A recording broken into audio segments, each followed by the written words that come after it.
Everybody needs somebody in your life who can confront you.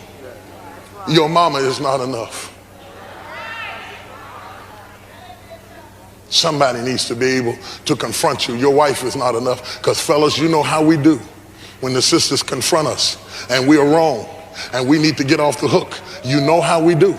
Every man does this. Every man does this. When you confront him and you are right and he is trapped and he has no excuse, as a last resort, we get mad.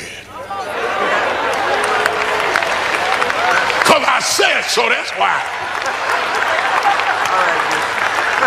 No, I'm sick of you running up on my, no, no, go.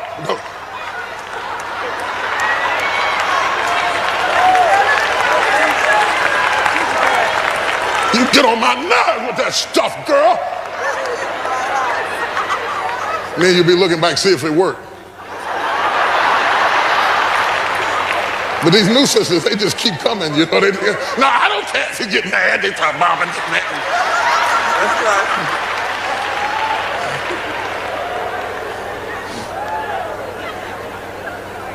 Nathan was anointed to deal with kings. Had to be an anointing to do this. He knows exactly how to approach David. He knows exactly how to deal with David. There's an anointing. And he comes to David and he says, you know what? We got this guy down the road really tripping, man. He really tripping. And I think you should make some sort of decision about his behavior. He got all kinds of lambs and flocks and young ewe lambs and things like that. And his neighbor's poor and broke and wretched, don't have but one lamb. And the rich man had somebody come to visit him who was hungry. And rather than to reach into his stable, I won't even explain that. In his stable of lambs, he takes this one lamb, and when he said they raised the lamb, they nurtured the lamb played with the kids, the lamb was like a daughter to this man. He makes you understand clearly that this lamb was dear to that man's heart. He said he took that one lamb and he said, what ought to be done about him? David said, well, they ought to kill him, ought to judge him, make him pay it back 4 times, because we are good at judging other men's sins. Isn't it funny how we always know what ought to be done about somebody else's situation? If most men or women either, for that matter, ever had to be judged by the judgments they execute on other people, they'd be put to death. If your child was judged the way you judge mine, if your marriage was measured the way you measure mine, isn't it funny how people will judge you about something they're guilty of? David had the ability to see other men's sins, but he couldn't see his own. One of the problems with your own greatness is when you surround yourself with people who always celebrate you and there's nobody there to challenge you, you lose all perspective and you start believing your own press and thinking that you're greater than who you are, and you're setting yourself up for a great calamity. Pride cometh before it fall. So David says, this ought to be done to him, that ought to be done to him. Nathan said, I thought you'd say that. You the man. You the man. David didn't realize that God knew about the kid in him, that God had seen him. The second thing he didn't realize how much God had blessed him until Nathan began to say, he said, do you not know you was a nothing? You was a shepherd boy. Nobody was even thinking about you. When God picked you up and brought you to the forefront, he gave you your master's house.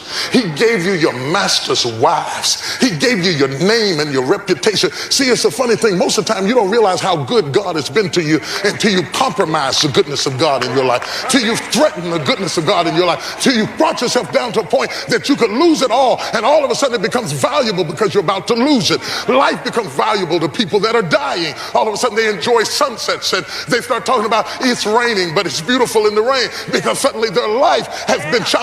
A marriage becomes more important when somebody's about to leave you, and you begin to say, you know what, this marriage wasn't so bad. I wish I'd have kept this thing together. A job becomes more important when it's gone. We have a tendency to take the blessings of God for granted. David forgot to be thankful for how good God had been to him. One of the worst things a man can be, as God raises you up out of the dunghill, is for you to allow the problems of your success to overwhelm the blessings of your success, and you fool around and become unthankful. You start complaining about needing an oil change, and the carburetor needs to be clean, and you forgot you didn't used to have a car.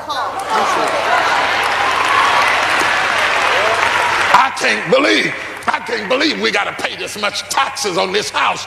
5 years ago, you didn't have a house. All they want me to do is work overtime. Whenever they want something done, they throw it on me. You're the same person who was begging God for this job.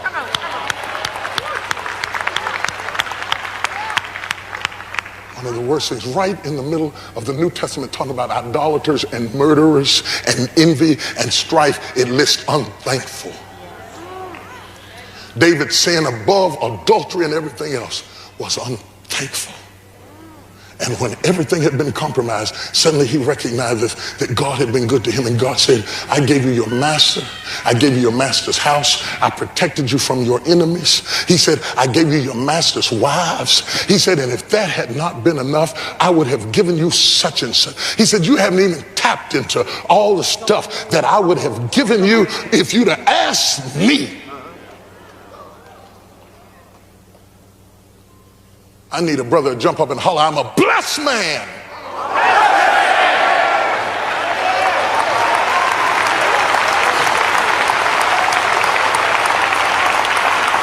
I'm a blessed man. Being a blessed man doesn't mean you don't have problems. It doesn't mean that you don't have struggles. It doesn't mean that you don't have situations. But through it all, do you recognize that you are a blessed man?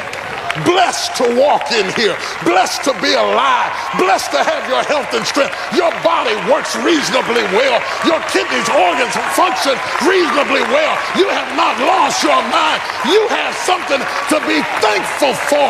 But the enemy, I said the enemy wants to convince you that you are not blessed. And if you don't appreciate what you have, you won't recognize its value till you lose it.